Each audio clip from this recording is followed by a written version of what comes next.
down on a million now. Have to go around the world, make shillings now. If my head in the clouds, fall down on a million now. Have to go around, I ain't sitting down till I got it figured out. Focus on.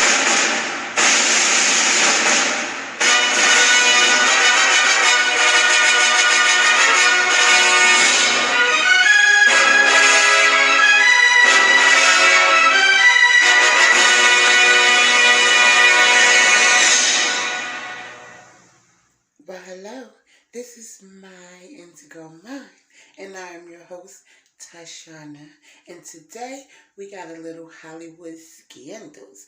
Let's get into it.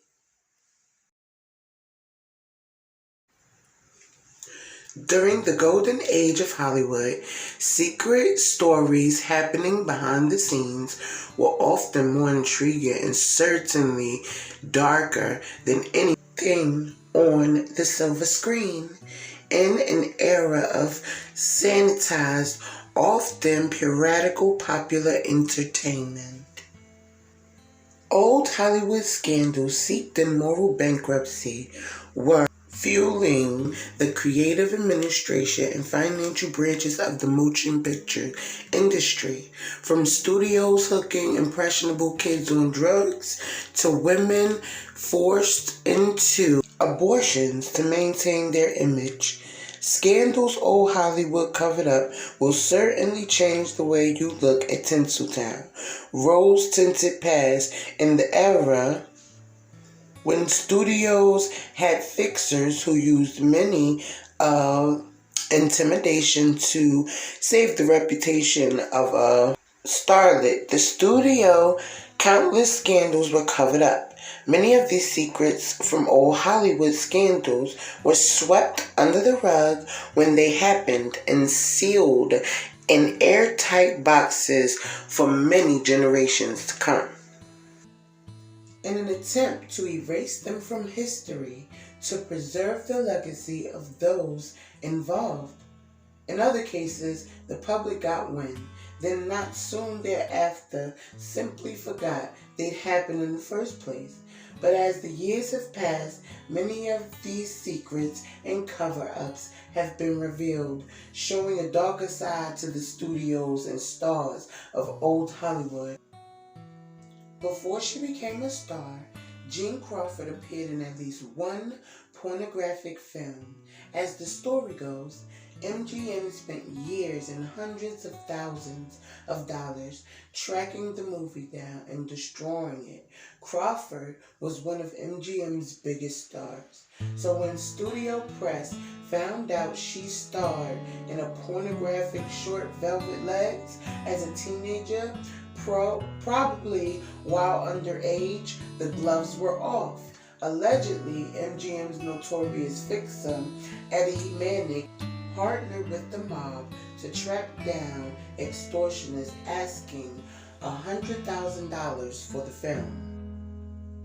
The extortionists were given a chance to accept $25,000 for all negative, or the mob would kill them and take the negatives. When Crawford left MGM in 1943, she paid the studio $50,000, and unusual move, many historians think. She paid the studio back for acquiring and destroying the negatives of Velvet Legs. In 1943, Earl Flynn, one of the biggest Hollywood stars of the late 1930s and early 40s, most well known for his roles in swashbuckling pictures like Robin Hood and Captain Blood, stood trial for statutory rape. Flynn once quoted as saying, "I like my whiskey old and my women young," was accused of sleeping with two 17-year-old girls. He denied the charges, and his lawyers worked hard to turn the jury against the accuser. After he was found not guilty, one accuser was quoted saying the jury just sat and looked adoringly at him, as if he was their son or something. The scandal did little to stop Flynn's appetite for young women. During the trial, he he met a 19-year-old. He was married at the time of his death and age 50. Flynn was in a relationship he met when she was 15. Jean Harlow. In 1932, Jean Harlow, producer Paul Byrne, died of an apparent suicide. His body was found naked in their home with a gun in his hand, along with a note that read, "Dearest dear, unfortunately, this is the only way to make good the frightful wrong I have done you, and to wipe out my abject humiliation. I love you. P.S. You understand last night was only a comedy." The police assumed this a suicide note, though could make neither heads or tails of what it actually meant, given Harlow's refusal to talk about it, other than to say she was at her mother's house the night of the suicide. MGM Harlow Studios quickly moved in to clean up the situation. Irving Thalberg, head of production, and Louis B. Mayer, studio head, arrived at Harlow's home the morning the body was found. Perhaps something nefarious was afoot. Research conducted years after the case suggests Byrne did not most likely commit suicide while living in New York. Years before meeting Harlow, Byrne was romantically involved with a struggling actress, Dorothy Millette, who became his common-law wife. She suffered from mental and emotional problems. One day, Byrne found her in a coma. Doctors said she would likely never come out of it. 10 years later, Byrne would be with Harlow.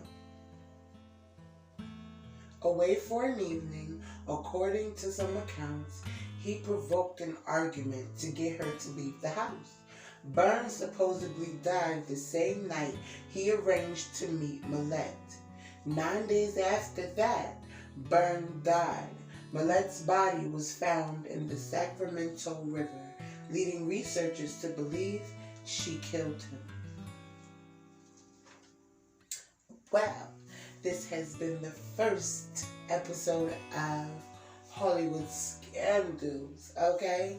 Now, if you like, please give me some of your suggestions down in the comments. And if you made it all the way to the end of this video, make sure you drop those hearts so I know it's real. So, later for now. Bye. Down on a million now. Have to go around the world, make sure there's